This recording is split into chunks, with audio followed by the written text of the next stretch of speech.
And Kevin Miller in the morning here at KIDO Talk Radio.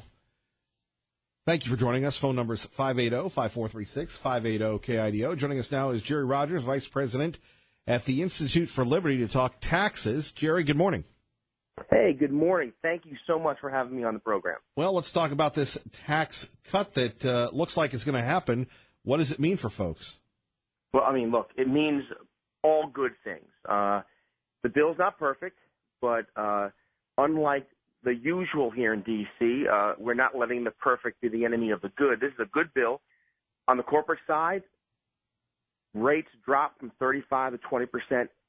There's an allowance for immediate expensing, which means corporations, entrepreneurs can reinvest in companies, in people, in equipment immediately. And there's a repatriation of the trillions of dollars that is parked overseas because we have the highest corporate rate in the world. So on the corporate side, this means more jobs, higher wages, more investment. I would argue that we're going to see 3.5%, 4% growth moving forward.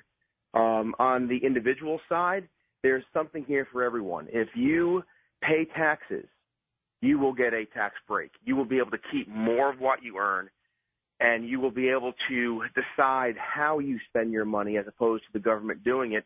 Again, it's not perfect. There are a couple things in here that in conference committee they're going to have to get out. For instance, there's still some crony corporate loopholes that allow, for instance, if you're a life insurance company headquartered overseas, you get a tax break.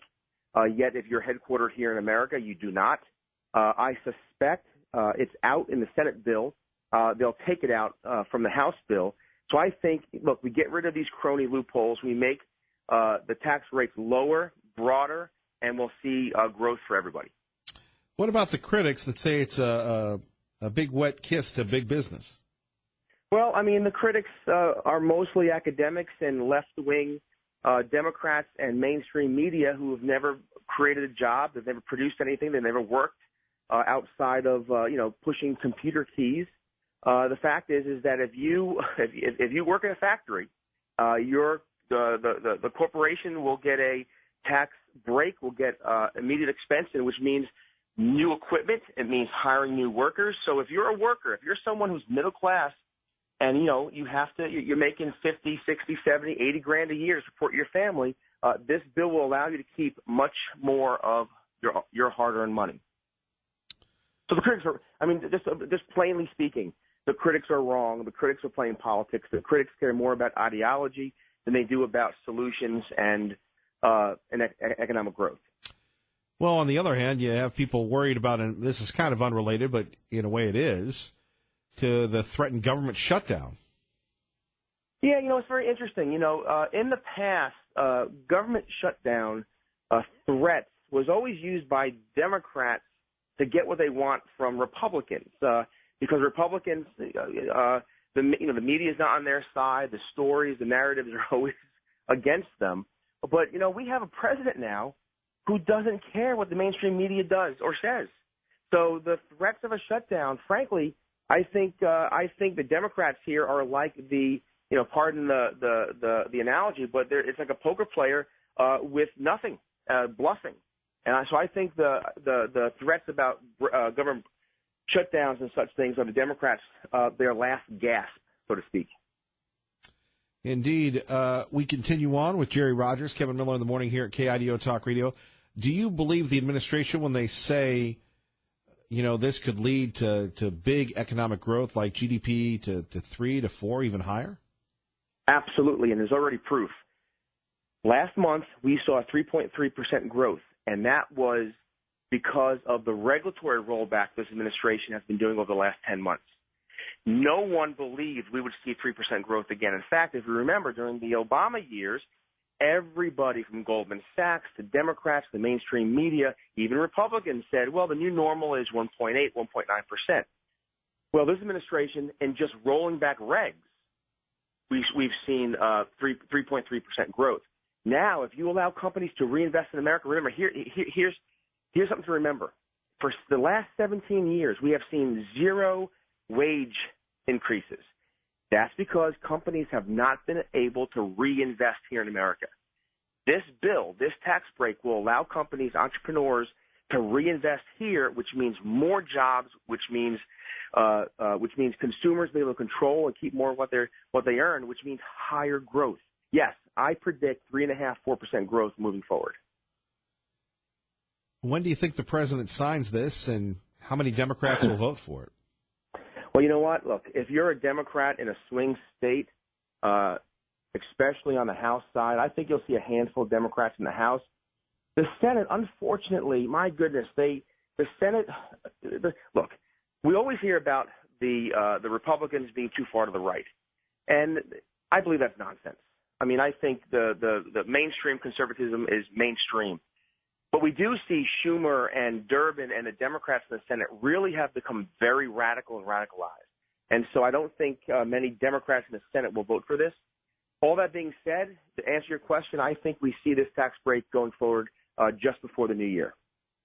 Will it help small businesses? Because, again, Jerry, people say that it just helps the big business. Well, no, I mean, again, remember, all net job growth in America is from startup firms, which, are small businesses, essentially, when they start, startup firms and entrepreneurs. This bill will allow startups to reinvest. And, again, from the 1970s until today, all net new job growth have been startups. This bill will allow reinvestment, which allows startups to go out and hire and invest in new equipment and new plants. So, yes, this is, I'm not playing semantics. Instead of calling them small business, I call them startups. But to answer your question clearly, yes, this tax reform will help startup small business. Will help. Again, if you pay taxes, if you are a corporation or an individual who pays taxes, this bill is good for you. Jerry, we appreciate it. Thank you. Oh, it's my pleasure. Thank you. All right, Jerry Rogers joining us. Kevin Miller in the morning here at KIDO Talk Radio. Let's go to the phones. We go to Keith with Kevin Miller at KIDO Talk Radio. Good morning, Keith. Good morning, Kevin Miller. I do love your show, sir, and I have lots to say, so cut me off when I run over. But let me just say I've lived in Boise since 1994, live on the bench, and I've watched Dave Beater become a welcoming city. What do I mean by that? Oh, my God, we have refugees out the yin-yang here. And I don't like it. I'm a retired military member, so I'm probably biased. But, yeah, these kind of people don't need to be in this country. But yet he welcomes them. I've seen him on the news at the airport shaking hands with people that just showed up here. And let me just tell you, I've heard that these refugees are being paid like $21,000 per year just to show up. And so me retiring from the military now, I was lucky enough not to be blown up. So when I retired, I had no physical problems. So my pension comes out to $31K per year. And I worked for 27 years serving this country during that pension. And these people that Dave Beater brings in here are paid nearly what I'm paid just to show up. Is that not unbelievable? So what I feel he is doing, and all those like him, and I've known these Democrat types, they want to change the demographics of this country to such an extent that they will always be reelected, because these people come here, they receive welfare, they never get off welfare, and they're here forever, and they keep voting Democrat. And so, yeah, when I bought my place in the Boise Bench in 1994, I intended to stay here for forever because I like this place. However, now I want to leave, and all my friends are leaving. Everyone's leaving. They're going out to Star. They're going out to Melba. They're getting the heck out of Boise. So, yeah, I'm exceedingly unhappy with Dave Beater. Of course, I don't want anything to do with his stupid stadium. And my tax dollars, I don't want $1 to go to support whatever the heck Dave Beater is doing. Keith, that about sums it up. Thank you. Okay, good luck, sir. I can't, I don't have an issue with that. We go to Liberal Steve at KIDO Talk Radio. Good morning, Liberal Steve. Hey, I'll help pack his suitcase. Oh, God. Makes him an expert because he's retired military. God bless America. Anyway, I want to talk about Jerusalem being a capital. We talked about that yesterday. I know, but I didn't get a chance to get in yesterday. I was busy. working with my dogs, training them. Anyway, Jerusalem. Right after the president gave the pitch, a commercial came on NBC to visit Jerusalem, and then right after that, a government announcement came out that you should probably not travel to Jerusalem for a while. I found it kind of ironic. You've seen the commercial, right? For the tourism? I don't know what you're talking about. Yeah, the Israel running commercials for tourists. It's on TV all the time. Of course, you got cable, so you watch that decadent stuff all the time. You don't watch normal things. I'm sorry to hear that. But anyway, that's all I wanted to say. This really kind of ironic. Is this really going anywhere besides your usual attempted humor and numerous insults to the listening public? Happy Pearl Harbor Day. Nothing really happy about Pearl Harbor. We won the war. Let's celebrate the fact we won the war. One of the few we have won in a while. One of the few North Korea have won. Out in this war stuff. There's not going to be any war in North Korea. There's not going to be any nuclear attacks by the U.S. You were the one that said that Trump wasn't going to win as well. I did say that many times. I don't see it. Many times that you were wrong on this program. I don't see that he's won yet. What do you mean he's won? He's won everything. It's like starting a business. You know, you're going to be wrong once in a while, but if you don't try, you don't win. Well, I don't know about once in a while. You seem to be wrong quite a bit. And I'm happy with this new tax plan. I'm extremely happy. Well, it won't be long for Senator Franken. He'll be out. Yeah, Franken will be out. And if Moore gets in, of course, he'll be out right away, too. I mean, because the Senate and the House and Congress will put him through hell, and he'll finally resign. And there'll probably be more women that coming out if he gets a Senate seat. So. I think that's wishful thinking on your part. He's history. He's history. You know, let's move on. Okay? A lot of people say you're history. What do you think of that company in Eagle that Intuit bought? T-Sheets. 250 employees. Yeah. T-Sheets, yeah. You use T-Sheets there at the studio? Not that I'm aware of. Okay, they're like programmed time cards for the computers, and there's special kinds for every company. Anyway, everybody checks in on a computer nowadays. You seem kind of bored with this conversation, as are the rest of us. You know, it makes me really sad when you talk to me like that. The truth hurts. You know, I don't sit here and say how bored I am when I hear Too Much Truth or Cindy or Patriot Ray or what's his name now? Too Touchy Tommy or something? Frisky Tom. and the Wild Man, you know, that calls in once in a while and tells about his cars and his girls and Ronnie, yes. Ronnie, what color his socks are. And you know, I never hear you say to them that anything like you say to me. Oh, I do all the time. I do. Oh, I don't think so. And this conversation is going absolutely nowhere. And anybody that's out there right now stuck in traffic. 8:19, 20 degrees in Meridian. You're listening to Kevin Miller on KIDO Talk Radio. Senator Franken is entitled to the Senate ethics investigation process, but I don't think Congress is equipped. I don't think they have the tools to do the kind of accountability that the American people are searching for. There we have it, Senator Kirsten Gillibrand talking about her colleague, fellow Democrat Al Franken. Is it time for Al to get the boot? We'll talk a little bit about that. Kevin Miller in the morning. Hope you're having a great morning, waking up on the right side here at KIDO Talk Radio. We're waiting for the announcement whether or not Franken goes or stays. And if Franken does go, a huge blow to the liberal progressive cause. Franken, their poster child for, being the hip guy. But apparently his past alleged indiscretions coming back to haunt him. We've learned a very unfortunate truth, that sexual assault and sexual harassment in the workplace are much more pervasive than anyone could have thought. As we know, this is a problem in Hollywood, in the military, in politics, and right here on Capitol Hill. How embarrassing for Senator Franken. and all his supporters. And really, at 580-5436, 580-KIDO, what does it mean to all of us? That our opinion leaders, our entertainment people, they've all done this stuff? I mean, we kind of laugh and joke when we have these hidden segments in programs where, you know, whether it's Stewie from The Family Guy. Help! I've escaped from Kevin Spacey's basement! Help me! What does that say spiritually? And yes, we do talk about God on this program.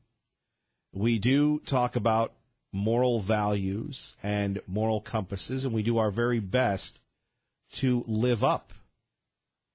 To live up to those standards. And I sit here and I think to myself, why would anyone who has so much like Al Josephine Franklin, now I don't know if his name is Josephine, but Al Franken, all of a sudden is guilty of these allegations? And unlike the libs, we do believe in due process here on the Kevin Miller program. And what does that say about our society? Parents, grandparents, that we've allowed this to go on with a wink, wink, and a nod, nod. And people feel so emboldened now to come out. You know, I think that we need a lot of time for prayer, a lot of spiritual reflection. And to say we're not going to tolerate things, and if we lose our livelihood, is that what it comes down to? We had all these actresses saying that, they didn't want to lose their livelihoods. They didn't want to, lose everything they had, so they, slept with Harvey Weinstein and did all these other things. Is it really worth it? What are the lessons that we're teaching people? That, if the ends justify the means? And certainly to parents. At 580-5436, 580-KIDO. That is one topic we're talking about. Also, recently Sports Illustrated had their awards ceremony, and they said, look, the best ever is Colin Kaepernick. That's right. He was the man of the year. That's right. The ACLU honored him. Let's take a listen. By the way, Sports Illustrated honored him as well. It's kind of scary when you think about it. Kaepernick made a surprise appearance Sunday night in Los Angeles, citing his mission of protest while accepting the Eason Monroe Courageous Advocate Award from the ACLU of Southern California. We all have an obligation, no matter the risk and regardless of reward, to stand up for our fellow men and women who are being oppressed. Kaepernick, of course, the originator of the protests during the national anthem when he first took a knee during the Star-Spangled Banner last season in the name of social justice reform. While he's currently unemployed by the NFL, Kaepernick was named Citizen of the Year by GQ magazine and was also named the winner of the Muhammad Ali Legacy Award by Sports Illustrated. Matt Napolitano, Fox News. Kevin Miller in the morning, KIDO Talk Radio. I again, who is backing Colin Kaepernick? Maybe the folks in the NFL? And when they're doing that, they're doing it at their own detriment. Attendance is down. Playoffs are down. And by the way, has the NFL become a thug league? We'll talk about it next. First, traffic and weather to get. I accept this award not for myself, but on behalf of the people. Because if it were not for my love for the people, I would not have protested. And if it was not for the support from the people, I would not be on this stage today. How many of the people are supporting Mr. Kaepernick? Tom in Meridian with Kevin Miller at KIDO Talk Radio. Good morning, Tom.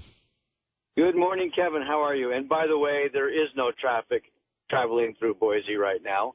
I have a question. Hopefully I can get an answer. I would like to know, why is it that we can't license our politicians the way we license our lawyers? Make them accountable, grade them, and be able to remove them from office once they receive a certain score. And it could be based on acts against the Constitution, acts against people. And this way we're not having to put term limits on these guys, because we'd end up losing a good politician once they termed out of office. So there's my question. What do you think? Well, you have watchdog groups that do this all the time, and I don't know, licensing politicians. I'm trying to think of what would be the objective criteria, because then you have people saying, well, what is the interpretation of the Constitution? Is it the literal interpretation, or do you read between the lines like they have that dispute on the Supreme Court? Well, we've got a Bible that tells us the guidelines. Maybe we need something for our Constitution. Good thought. Good thought on that. Of course, you have people that are changing the Bible every day as we speak. Okay, you got me there. Well, I'm just saying that there is no accountability right now. They're able to vote themselves raises, vote themselves practically in the office, because you don't know how many of those elections are truly clean. And having some way to monitor their salaries and their assets and everything else would be able to fall into that licensing. I mean, well, it's a good deal if you can get it. I mean, you get tons of benefits, and I don't understand how you can be people of the people, for the people, by the people, with the people, if your lifestyle is not, corresponding to the people that elected you. Well, we are now servants of the public servants, that's for sure. Oh, yes. And we've got millionaires, and no one knows why. Yet, if you had a police officer who became a millionaire, the first thing he would do is be investigated, and all of his bank accounts would be looked at and everything else. But we do nothing about our politicians nothing do we do in any way.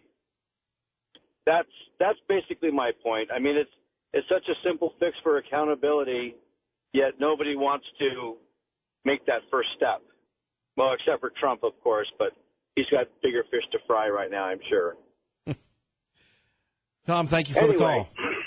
That's it, and I really appreciate your show. I'm new to Idaho, and I found you, and it sure beats the heck out of that public radio I had to listen to in California. Well, welcome to America. Real America. Thank you very much. Thank you, Take sir. care now. All right. All right, sir. Bye-bye. Bye-bye. You're listening to Kevin Miller on KIDO Talk Radio. Good morning, Maggie. Good. Out to Washington, D.C., the White House, our great friend John Decker from Fox News Radio on KIDO Talk Radio joining us now. John, good morning. Hey, good morning to you. How are you doing today? I have to tell you my newest habit, sir. What's the newest habit? I must know. Is that every time the president tweets something, that I reply, and I can't believe I'm just getting deluged with people that hate the president, or like, it's just kind of this social science experiment I've been doing by myself. It's just odd. All of a sudden, I'm getting people smacking me, or like a few will say, "Great job," and blah blah blah. But it's ironic, this Twitter thing, and how well, you know all about it. How I guess interactive it is. People spend their whole day on it. They do. I don't, because I don't have time for it. I just don't have any time for it. But I do not judge. I think that it serves a very useful purpose, and obviously it helped elect a president. so that just shows you the power of Twitter.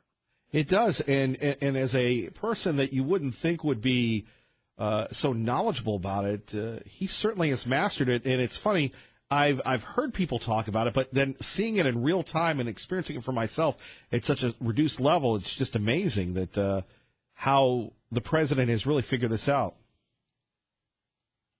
Well, he has figured it out. He was an early adopter of Twitter. He, interestingly enough, and this was pointed out last week by the former president, Barack Obama, he does not have as many followers as the former president. I don't know if you know that, but Barack Obama giving a little tweak to his successor, President Trump, in saying in remarks that he made last week that he has more Twitter followers than President Donald J. Trump. Did you see that? That's funny. You talk about a tale of two personalities right there. Yeah, so different. I mean, just, boy, like oil and water, those two. And I think you got a sense from when they met in the Oval Office just 2 days after the presidential election in 2016 that they are so different from one another. And I don't know if you recall this, but in my radio booth here at the White House, I have a photograph of the moment when they shook hands with one another, and they do not look like best of friends. No, not at all. Certainly representing two different types of American voters and constituents and coalitions. Another, I guess you're going to have to mark me down there, Dr. Decker, for being redundant here in our broadcast journalism class. But another big day at the White House, another historic day. That's the only lead that I can come up with. I know, again, it's redundant day after day. What are you specifically referring to? Yesterday's announcement regarding Jerusalem? That was pretty historic, right? Right, exactly. But it seems like this happens again and again. Yeah, I mean, every day there's something unique regarding covering this administration and this president. And yesterday the president followed through with his campaign pledge to not only move the U.S. Embassy from Tel Aviv to Jerusalem, but also to identify Jerusalem as the capital of Israel. And the president, in doing so, followed through in a campaign pledge. He also upset a lot of American allies around the world, including Great Britain, France, Germany, the EU, just to name a few. And I don't believe there'll be many countries that follow the president's lead in this regard.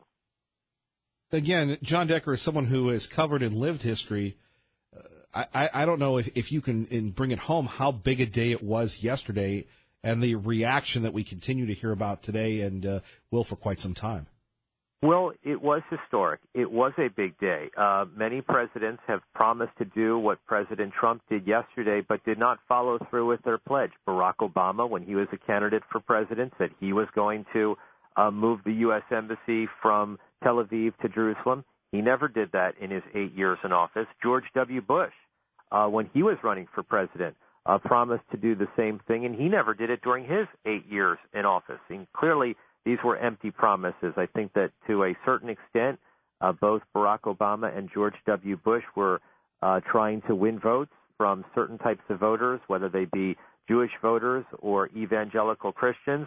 And, maybe that worked in terms of winning over their support, but neither of those former presidents followed through with those pledges. President Trump did just that, and obviously that's pleasing to his base and pleasing to those groups. And obviously Benjamin Netanyahu, the prime minister of Israel, applauded the president's move. But again, a number of our allies around the world and also in the Middle East upset with the president's decision. Yeah, Erdogan wasn't too happy. Erdogan, the leader of Turkey, not happy about this. Mahmoud Abbas, the leader of the Palestinian Authority, saying it will upset the peace process. And then you have that terrorist group, Hamas. They've been identified as a terrorist group, not only the U.S. State Department, but also by the European Union. They are calling for what they say will be a day of rage in the Middle East tomorrow. And so Israel is obviously prepared for anything that would lead to violence, particularly in the West Bank or in Gaza. But look, the president has done this, and the president believes, that this will actually move the peace process along further. What do you make of the Israeli reaction? This is a dream come true to them, right? This is a dream come true to the Israelis, for sure. Yeah. This is something that has been decades in the making since its founding in the 1940s. And the president following through with something that many believed would not happen. After all, a lot of broken promises along the way by American presidents. So it will take years for the U.S. Embassy, Kevin, to actually move from Tel Aviv to Jerusalem. We got that word yesterday from Secretary of State Rex Tillerson. It takes years to figure out the site where the embassy will be built, to build it, to fortify it. We're talking 3, 4, 5 years before that actually will be in place in Tel Aviv. I'm sorry, in Jerusalem. When we take a look at this, again, what does the message send to people that are, on the connector here in Idaho that, moving the embassy has caused such a visceral reaction to all of our Arab friends and foes? Well, I think the president would like to say that he and his team will be honest brokers in trying to come up with a solution, a two-state solution, something that has been called for by President Trump and his predecessors. But, you're never going to get everything that you want. And the president said, this is reality. Reality is that Jerusalem is the capital of Israel. All of its government buildings are located in Jerusalem. The Supreme Court is located there. The Knesset is located there. The official residence of the prime minister is located in Jerusalem. He said this is reality. And, obviously for the Palestinian Authority, it's a disappointing move. But, if they really are interested in peace, they'll look past this and try to figure out the next step forward to, achieving their dream of a two-state solution. John Decker, we always appreciate your insight and analysis. Thank you, sir. Thanks a lot, Kevin. Have a great day. We'll talk soon. Yes, sir. Take care.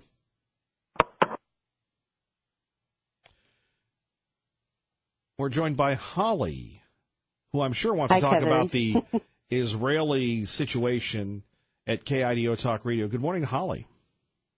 Hi, how are you? Me? I'm living the dream. I called in a little bit to talk about that, but I also really, if you can give me some time, I want to, when I'm done with that, want to tie in some loose ends and respond to what that attorney said regarding the Bundy case, if that's possible. Oh, Mark, who called in yesterday. Yeah, I want to respond to that if that's okay.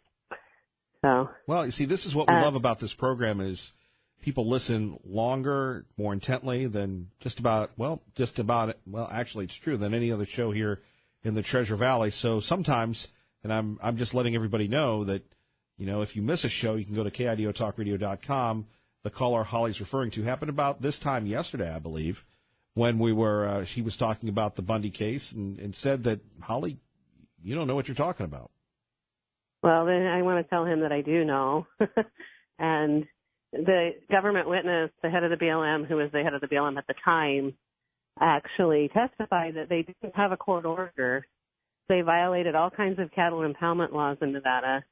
The grazing bill was only $8,800, not $1 million like they wanted people to believe. And if they really wanted a peaceful end to that and they wanted their $8,800, they would have leaned his ranch or his cattle and even sent him a Now, wait a minute. Bill. I thought you at least were going to, give me the courtesy of a little a little dash or nod and go, yeah, what Trump did was right. Okay, now back to what I want to talk about. You're right. I did, but then I thought you were segueing into that, so I didn't want to confuse people. But you're right. Trump did do what's right. It'll be interesting to see how that shakes out. Look, I'm confused about what I want to talk about. 4 hours a day with this program, but my goodness. I think he did do what's right. I think, a lot of people know that he did what's right, and it will be interesting to see how they work that out. Boy, you're not even selling it. Well, yeah. So I'm not an expert on that whole thing, but I do know that Israel should prevail there, and it will be interesting to see how they work that out. Oh, well, you go right ahead then. But as far as the Bundy case goes, the whole other show could be about what's constitutional as far as federal grazing permits. I suggest you maybe talk to Dr. Angus McIntosh, who's helped many ranchers win legally in court. He has some stuff on his page about the Antiquities Act and how those don't even trump grazing rights and things that are already set in place as far as property ownership in America. But really, on the Bundy case itself, you don't, after years and years and years of people not paying a permit that they feel is unconstitutional, you don't bring in federal snipers, 250 of them, and surround a family and try to create an armed standoff. Rather, you should do the legal process, which would be to get a court order to gather the cattle legally and actually impound them legally, or you should lien the property or lien the cattle. That would have been the proper legal way for the government to handle that situation. And then you don't hold people for 23 months in jail, many times in solitary confinement with persecution, trying to get them to take a plea deal, because when you finally get to court, oh my gosh, there's so much misconduct. We're already in the weeds here. I know, but basically this goes back to Harry Reid and Hillary Clinton and a political agenda, and it's not too hard to see that. And that's why those people got out on bail finally after 23 months. How are they doing? Well, I haven't talked to any of them individually, but if you see the photos on Facebook of how excited their families are to be together, it's pretty easy to see that these people aren't terrorists. And I would not be surprised if the government's not scrambling, trying to figure out how to get out of this, because reportedly in that field hearing, she folded the prosecution heavily. Right. Hold on. They can get out of it because there's a new administration and a new Department of Justice. Now, Holly, I have to run because I have to justify my existence. I agree, and they did sue the Department of Justice. So oh my gosh, that means it's time to go. Have a great day. Thank you, ma'am. Okay, bye. Bye-bye. What a great sport. Kevin Miller, KIDO Talk Radio. And we go to Tess in Boise with Kevin Miller at KIDO Talk Radio. Good morning, Tess. Hi, good morning. I just want to say to people, I called in last week about an incident that happened with an individual who took a photograph of my grandson at the airport and other things ensued. But, for people who pat themselves on the back for what's occurring here with these individuals who are putting their hands in appropriate places or doing different things, stop patting them on the back. People know when things are wrong or behavior is incorrect. These people know, and they knew. I had a friend that called me and said, you need to go and watch this film on Joe Biden and his swearing-in ceremony. And our two senators are there. And I'll tell you that Mr. Biden, his inappropriate handling of children is just despicable. And so, all I can tell people is that, when you live in the wilderness, you come up against a lot of predators. And you can either face them or you run. But if you run, you'll be running the rest of your life. So turn and face them. It's time to do that. So there you go. Now I've said my piece. Thank you. All right, Tess, we appreciate you listening to KIDO Talk Radio. We're joined by the sweet prince of the Treasure Valley. What the heck was that? I don't know. What was that? Are you breathing heavy or something on KIDO Talk Not Radio? me. I don't breathe heavy. The publisher of the Gem State Patriot. Tea Party Bob, good morning, sir. Good morning, Mr. Miller. How are you today? I'm all right. You don't sound like you're up on an upper very much here. What did you do? Have too many guests that weren't talking about the right subjects? I mean, I know liberal Steve. That's kind of a given. Let me put it to you this way. And here goes to my people that have listened to the show. I have this complex. Remember, we used to have this campaign. Kevin Miller has issues, but Sean doesn't have a problem with people. He just tells them he's got to go, and they go. And me, I hate to say this because an NFL owner got in trouble for saying it. It's like the inmates run the asylum. Well, you're just too nice. That's the problem. I don't know about that. I think it's a show full of predators, and instead of doing what Tess is saying, I'm running the other way. Well, stop running. I suppose. I just have a few words on the 76th anniversary of Pearl Harbor. They are to thank those who have served and are currently serving in the armed forces. We should all remember that if it were not for them, we would not have the freedoms we have today. Sometimes we forget how many of our military lost their lives keeping this country safe. And there were almost 300,000 American military that gave their lives in World War II. So the rest of us could be free. I would just like to ask everyone, if they meet somebody in the military or know of somebody who served in the military today, to thank them for their service. It's the least that we can do. And that's the end of my spiel, as Steve would say. Very much to the point. We remember Pearl Harbor, and I think there you go. What are you doing there? Nothing. No, I don't do anything. You're fiddling with some papers or something. I haven't touched the thing. My hands are on my desk, and they're very still. I don't need to know where your hands are. It must be on your side. You need to know where all the politicians' hands are. That's the real problem. But, as we get older, and hopefully some of us get wiser no comment, huh? At KIDO Talk Radio, you think of those young boys and what they went through and the terror and the pain and then the heroic nature facing the ultimate evil with our allies now, the Japanese, and what a world that we live in, that the Japanese are one of our closest allies. But you go back to that. And again, I think, a sidebar here, the fact that the government would never allow the people that survived the Bataan Death March or the descendants of those people that were tortured cruelly by the Japanese is absurd. But you go back to Pearl Harbor and what they all went through. We talk of September 11th being a national day of remembrance. Growing up, this was the big day that all of us knew. And, I'm watching all the news shows, and not a lot of people are bringing it up, which is very disappointing. I don't think they teach it anymore in our schools. Well, there you go again, being the paragon of education.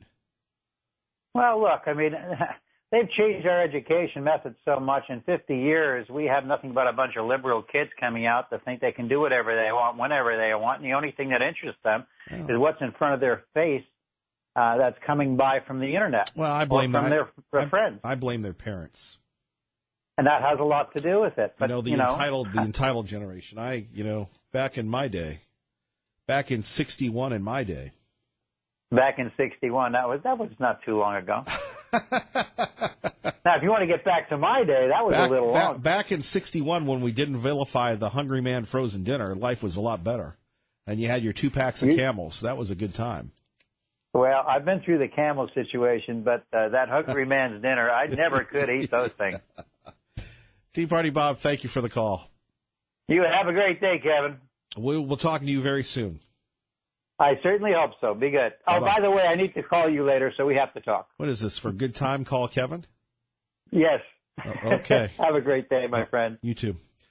Traffic and weather together. For details, go to KIDOTalkRadio.com. I know our friend Rome is going to be there. That is at the West Ada headquarters, right there by Renaissance High School in Meridian, right off the highway, or if you like to call it the freeway. It's going to be great. Sean Buck's going to be there. And he's going to really teach you about Newsletter Pro, and it's going to be about how you, in fact, can market yourself directly to your friends, your family, or even total strangers. So we look forward to hearing what local hometown hero Sean Buck has to say, brought to you by our friends at Boise Office Equipment. We'll see you today at noon. Good day. God bless. Ray Amaya, thank you very much. And keep the faith, everyone.